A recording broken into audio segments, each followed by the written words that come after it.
Hay una señal de alerta que nuestro cuerpo puede dar que es casi imposible de ignorar. Un día te miras al espejo y lo notas. Un tono amarillento en la piel y sobre todo en la parte blanca de los ojos. No es una enfermedad en sí, sino un mensaje. Uno bastante urgente. La pregunta es, ¿qué nos está tratando de decir el cuerpo cuando enciende esta luz de advertencia tan visible? Precisamente esa es la clave. Es una luz de advertencia. Es un signo clínico que llamamos ictericia.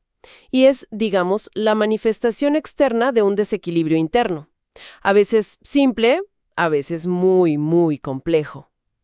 Hoy vamos a hacer justo eso. Vamos a sumergirnos en los materiales de referencia médica para entender la ciencia detrás de este fenómeno. Exacto.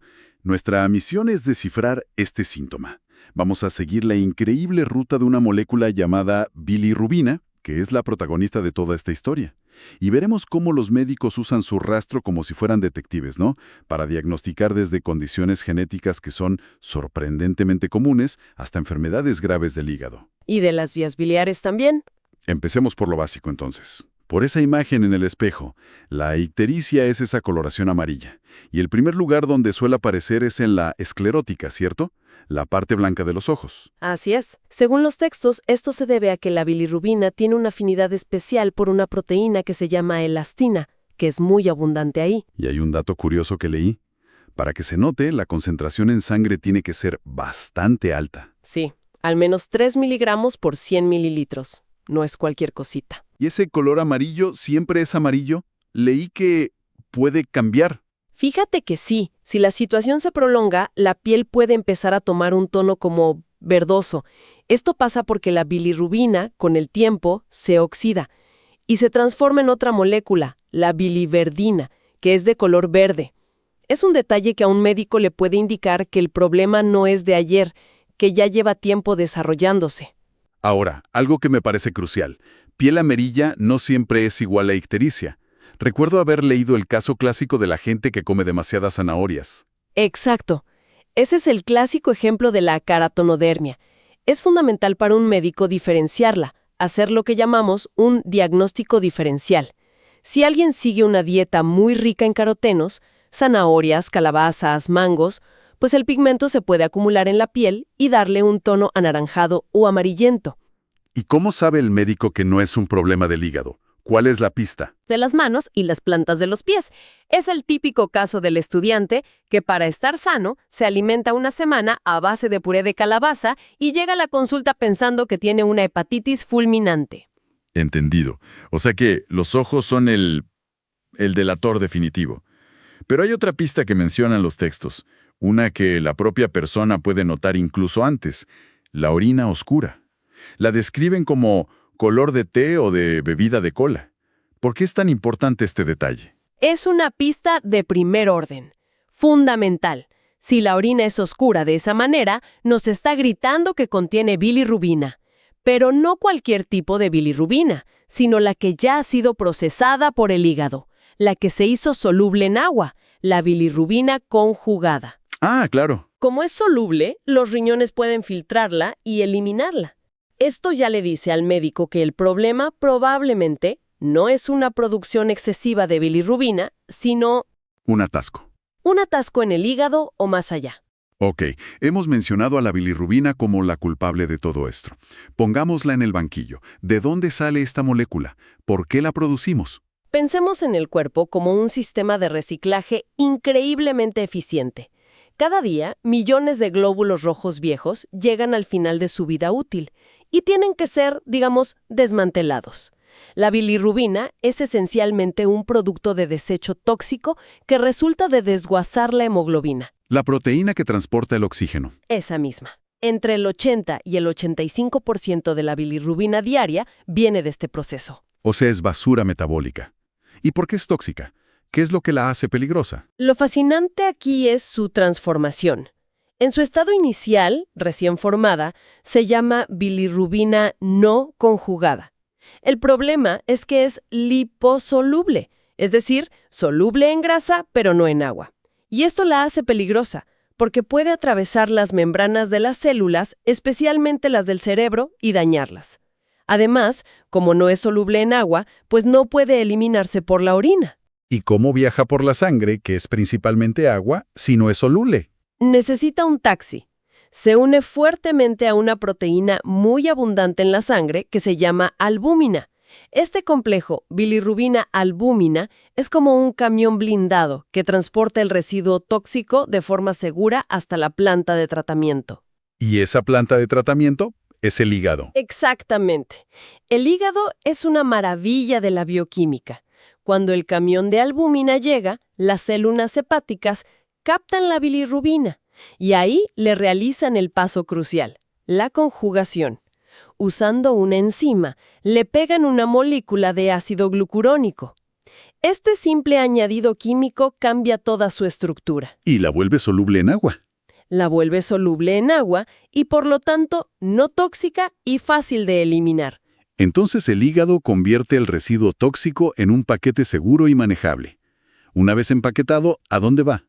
Se excreta a través de la bilis, que es como el sistema de alcantarillado del hígado, y desemboca en el intestino. Allí, las bacterias intestinales la procesan aún más, convirtiéndola en otras sustancias, que son, de hecho, las que le dan a las heces su color marrón característico. O sea que sin bilirrubina, No tendrían ese color. La mayor parte se va por ahí. Una pequeña parte se reabsorbe y vuelve al hígado, y una fracción mínima se escapa y se elimina en la orina. La ictericia es la señal de que toda esta cadena de suministro y eliminación de residuos se ha roto en algún punto. me encanta esa analogía. La ictericia es la basura acumulándose en las calles porque o se produce demasiada, o la planta de tratamiento está averiada, O las cañerías están atascadas. o las cañerías están atascadas. Es una forma perfecta de verlo. Y esa es precisamente la lógica que sigue un médico. Hablemos de eso entonces. Llega una persona a la consulta. Piel amarilla, ojos amarillos. La alarma está sonando. Como el detective de esta historia, ¿cuál es la primera pregunta que se le hace no al paciente sino a su sangre? La primera pregunta, la que divide todo el misterio en dos grandes caminos, ¿es solo la bilirrubina la que está elevada? ¿O hay otras pruebas de la función del hígado que también están alteradas? En otras palabras, ¿estamos buscando a un único culpable o hay un problema general en todo el vecindario del hígado? Ok, vayamos por el primer camino, el más simple. Solo la bilirrubina está por las nubes. ¿Qué nos dice eso? Nos dice que el problema es muy específico del metabolismo de la bilirrubina. Y aquí, la siguiente pista es saber qué tipo de bilirrubina es la que predomina. La cruda, no conjugada, o la procesada, conjugada. Si es la no conjugada, la tóxica. Si es la no conjugada, hay dos posibilidades principales. O el cuerpo está produciendo demasiada, por ejemplo, porque se están destruyendo glóbulos rojos masivamente en un proceso llamado hemólisis, o el hígado no es capaz de procesarla. Y aquí es donde entra una condición que, según los textos, es sorprendentemente común: el síndrome de Gilbert. Muy común. Afecta a entre el 3 y el 7% de la población. Un momento. ¿Me estás diciendo que hasta una de cada 14 personas tiene una condición genética que les puede poner la piel amarilla y se considera benigna? Suena un poco alarmante. ¿De verdad no tiene ninguna otra consecuencia? Es una reacción lógica, pero no, es totalmente benigna. Las personas con síndrome de Gilbert tienen la enzima que conjuga la bilirrubina funcionando, digamos, a un 70% de su capacidad. En el día a día es suficiente, pero en situaciones de estrés, como un ayuno, una infección o mucho ejercicio, el sistema se sobrecarga. Se satura. Exacto. Y la bilirrubina no conjugada sube un poquito, causando una ictericia leve. No requiere tratamiento y no causa daño a largo plazo. Fascinante. Es como tener un procesador un poco más lento en la computadora. Normalmente no lo notas, pero si abres muchos programas a la vez, se atasca. Esa es la analogía perfecta. En el otro extremo del espectro, y por suerte rarísimos, están los síndromes de Crigler-Najjar, donde esa enzima está prácticamente ausente. Esos sí son muy graves. Y si la bilirrubina que está aisladamente alta es la conjugada, la ya procesada, pues apunta a otro grupo de síndromes hereditarios muy infrecuentes que afectan a la puerta de salida de la célula hepática. De acuerdo. Ese es el camino de la hiperbilirrubinemia aislada. Pero me imagino que lo más común es el otro escenario, ¿no? Que si algo va mal en el hígado, no sea la única luz que se enciende en el tablero. ¿Qué pasa cuando hay más cosas alteradas? Ese es efectivamente el escenario más frecuente y complejo. Aquí, la siguiente pista clave está en el patrón que dibujan las diferentes enzimas hepáticas en el análisis de sangre. Hay dos patrones principales. El primero se llama patrón hepatocelular. ¿Qué significa eso? Significa que el daño principal está en las propias células del hígado, los hepatocitos. Están sufriendo, muriendo, y al romperse liberan su contenido a la sangre. Las enzimas que se disparan en este caso son la ALT y la AST. ¿Y las causas típicas serían? Hepatitis virales, el daño por toxinas, como una sobredosis de paracetamol, o el alcohol. ¿Y el texto da una pista casi de forense para el alcohol? Una pista muy valiosa. En la hepatitis alcohólica es muy característico que el valor de AST sea al menos el doble que el de ALT. Esa relación 2:1 es como una firma química que el alcohol deja en la analítica, algo que no suele verse en otras causas. Es increíble. Los números no solo te dicen que el hígado está dañado, sino que te pueden susurrar la causa más probable. Y el segundo patrón es el colestásico. Aquí el problema no es tanto que las células se rompan, sino que hay un problema con el flujo de la bilis. Es el atasco en las tuberías del que hablábamos. En este caso, la enzima que se eleva de forma desproporcionada es otra, la fosfatasa alcalina o ALP. Bien, entonces el patrón de enzimas nos dice si las células se están rompiendo o si las tuberías están atascadas. Si es un problema de tuberías, ¿cómo sabe el médico si el atasco está dentro del propio hígado o en los conductos principales que salen de él? El siguiente paso lógico es mirar directamente. Se pide una prueba de imagen, generalmente una ecografía. Es rápida, barata y no es invasiva. Si la ecografía muestra que los grandes conductos biliares están dilatados, hinchados, nos dice que la obstrucción es extrahepática, o sea, fuera del hígado. ¿Y las causas más probables ahí serían? Un cálculo biliar que se ha escapado de la vesícula y ha atascado el conducto principal, o un tumor, por ejemplo en el páncreas, que aplasta el conducto desde fuera. ¿Y si la ecografía muestra que los conductos están normales, no dilatados? Si los conductos grandes están bien, pero las analíticas gritan que hay un atasco, entonces la conclusión es que el problema es intrahepático. El atasco está en los miles de pequeños conductos microscópicos que hay dentro del hígado. Y esto ya nos orienta a causas como la toxicidad por ciertos fármacos o a enfermedades autoinmunes que atacan específicamente esos pequeños conductos. Es asombroso. La respuesta a la simple pregunta, ¿por qué estoy de color amarillo?, puede ser desde un pequeño y benigno error genético hasta un virus, el alcohol, un medicamento, un problema autoinmune o una piedra atascada en un conducto. La variedad de causas es enorme. Y esa variedad también tiene una geografía.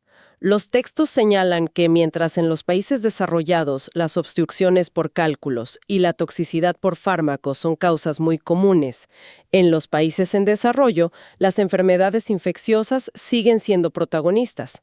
La malaria, que destruye glóbulos rojos masivamente, la leptospirosis o las hepatitis virales A y E son causas mucho más frecuentes de ictericia en esas regiones. Hay un último ejemplo en los materiales que me dejó pensando en lo increíblemente interconectado que está el cuerpo, el síndrome paraneoplásico. Ah, sí, el síndrome de Stoffer. Es un ejemplo perfecto. A veces, un paciente desarrolla una ictericia de tipo colestásico intrahepático, un atasco dentro del hígado. Se investiga a fondo el hígado y no se encuentra nada. La causa no está ahí. El problema es un cáncer de riñón. Un momento.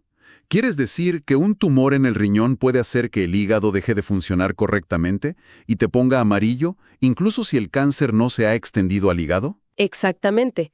Por mecanismos que aún no se comprenden del todo, el tumor renal libera sustancias que provocan una disfunción hepática a distancia. Es una demostración espectacular de que una señal en un órgano puede ser en realidad un eco de un problema que ocurre en un lugar completamente distinto del cuerpo. Después de este análisis, queda claro que la ictericia es mucho, mucho más que un cambio de color. Es la punta del iceberg, la manifestación visible de un desequilibrio, una ruta metabólica, de una complejidad asombrosa. Y para un médico, el inicio de un viaje diagnóstico fascinante. Es un proceso de deducción lógica pura. Se empieza con un simple análisis de sangre para ver qué tipo de bilirrubina está alta. Luego se miran los patrones de enzimas para saber si es un problema de células o de tuberías.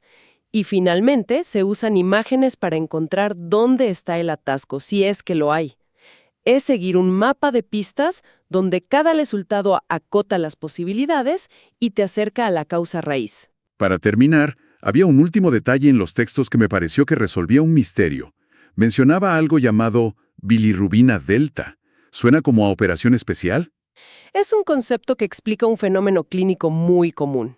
Cuando hay un atasco biliar prolongado, una parte de la bilirrubina conjugada se une de forma muy fuerte, químicamente permanente, a la proteína albúmina en la sangre.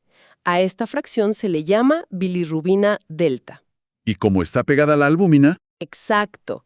Su vida media en la sangre es muy larga, de unas 2 semanas, igual que la de la propia albúmina. ¿y qué implicaciones tiene eso en la práctica? Explica por qué una persona con una obstrucción biliar que ya se ha sido resuelta, por ejemplo, se le ha quitado el cálculo que atascaba el conducto, puede estar sintiéndose mucho mejor. Sus análisis empiezan a normalizarse, pero su piel sigue amarilla durante semanas. La causa del problema ya no está, pero esa bilirrubina delta, ese tinte pegado a las proteínas, sigue circulando y tarda mucho en desaparecer. Eso nos deja con una reflexión final. Existe una especie de memoria biológica, ¿no? El cuerpo puede estar ya recuperándose por dentro mucho antes de que las señales externas se pongan al día.